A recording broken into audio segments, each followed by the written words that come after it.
BFM Business. Grand format avec Edwige Chevrillon.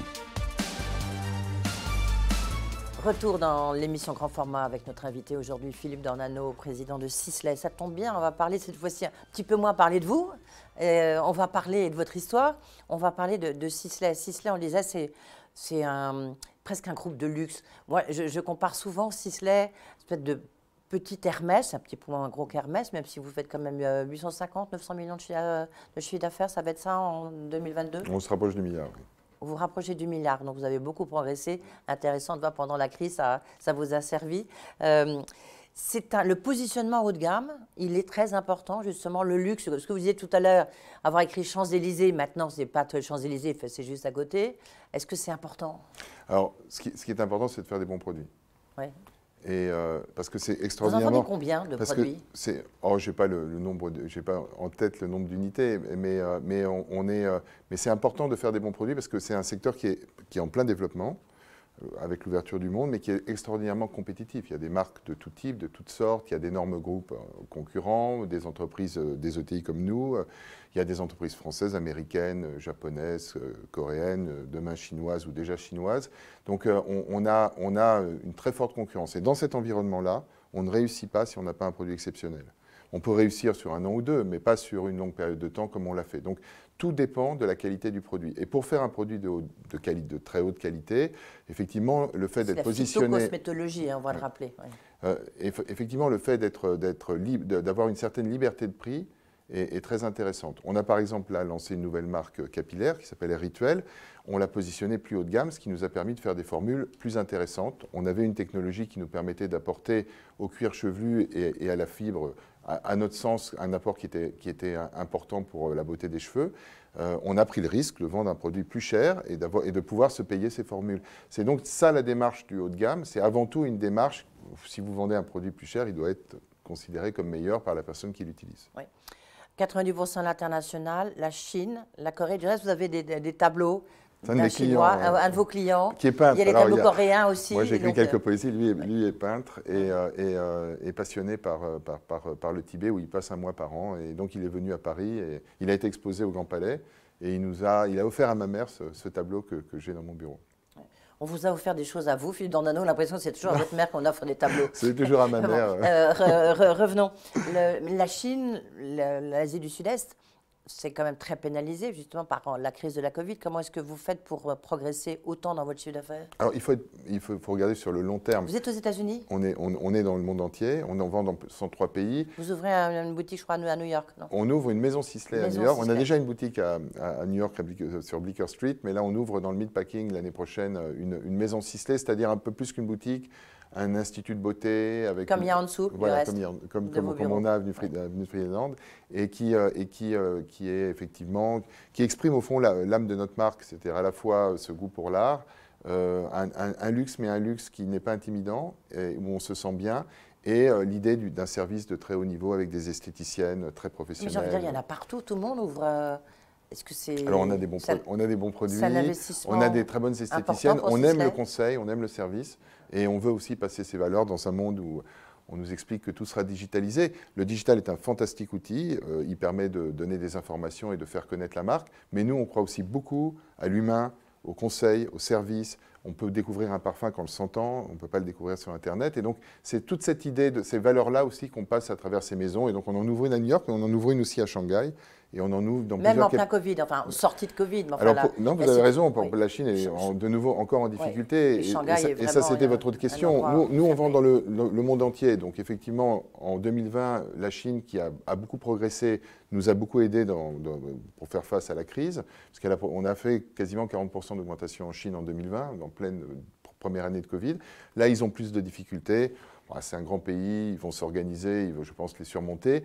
En tout cas, nous, petit pays ou grand pays, on est en Russie, mais maintenant en mode très réduit. Dormant, ouais. Et on est en Ukraine aussi d'ailleurs, et on a une filiale d'ailleurs aussi en Ukraine, et nos équipes sont toujours payées. Et pour certaines d'entre elles, c'est incroyable comme la vie peut continuer, elles travaillent, elles continuent à vendre dans des parfumeries qui sont ouvertes.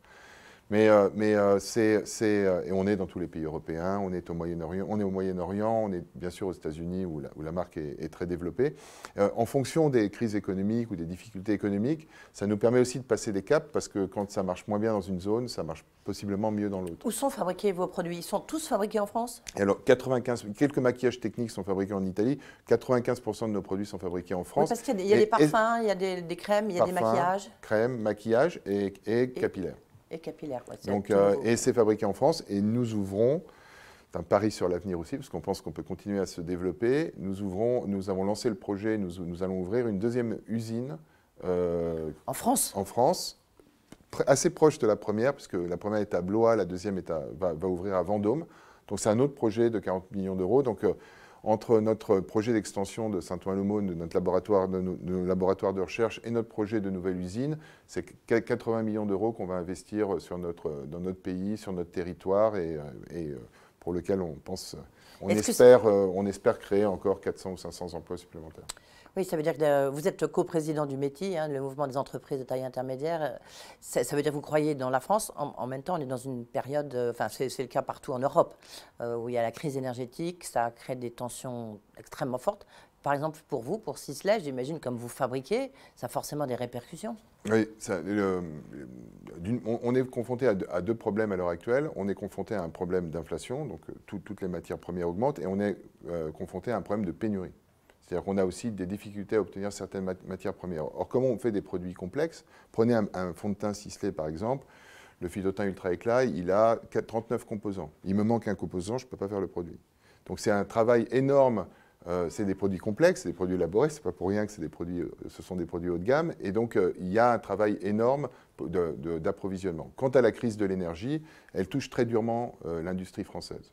Elle est pour l'industrie française comme par exemple, juste, pardon, évidemment, on va y revenir, c'est très important, mais est-ce qu'il y a des produits que vous avez dû arrêter parce que vous n'avez plus d'approvisionnement? Ah oui. Oui. Oui, on est aujourd'hui, et toutes les marques sont touchées, et pas uniquement dans la cosmétique. Aujourd'hui, on a, en temps normal, on a très peu de ruptures, parce qu'on est très...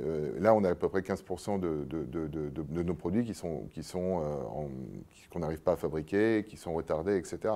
Si demain, vous avez par exemple des verriers qui ferment, vous n'avez plus de flacons, vous ne pouvez plus faire vos voilà, crèmes. c'était la deuxième question liée à cette crise.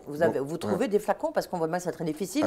Et surtout, certains disent « Ah ben non, je suis désolé, moi je vous fais ça comme flacon et je ne fais pas les vôtres qui sont très sophistiqués, on peut les voir derrière vous. » On les trouve, mais on a des très bonnes relations avec nos fournisseurs. On les a beaucoup soutenus pendant la période aussi en 2020 quand c'était compliqué. Fournisseurs français? Nos fournisseurs français, mais à l'heure actuelle, on a une industrie qui était convalescente.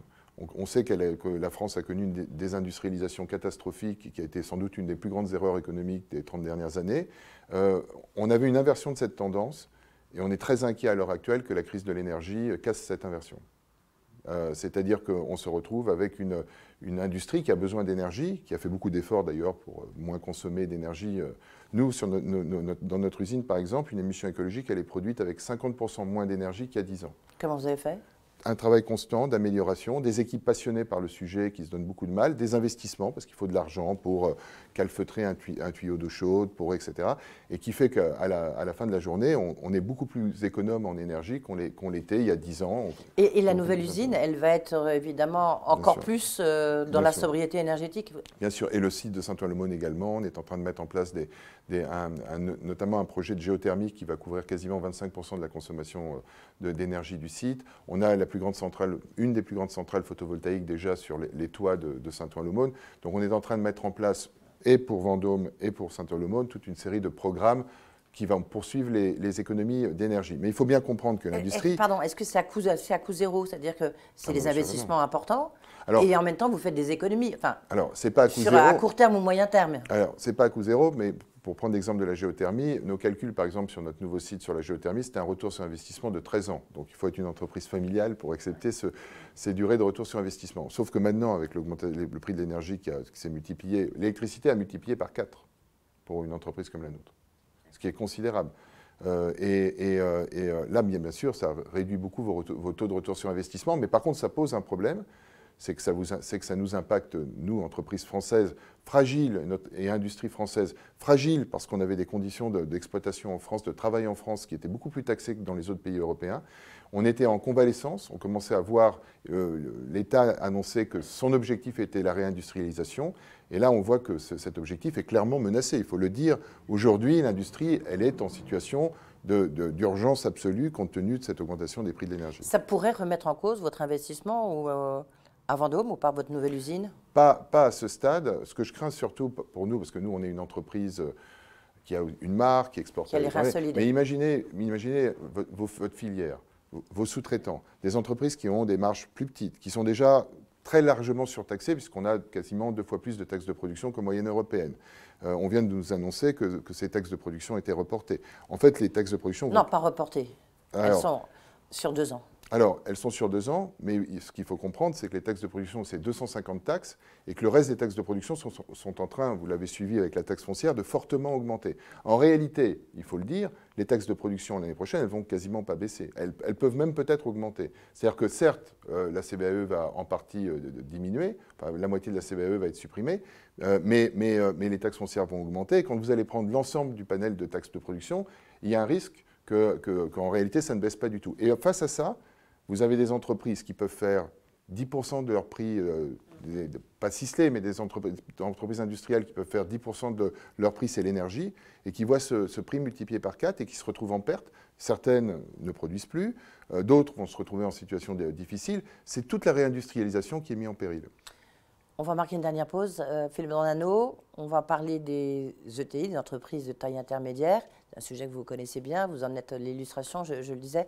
Puis quelques petites questions de fin d'émission. D'accord.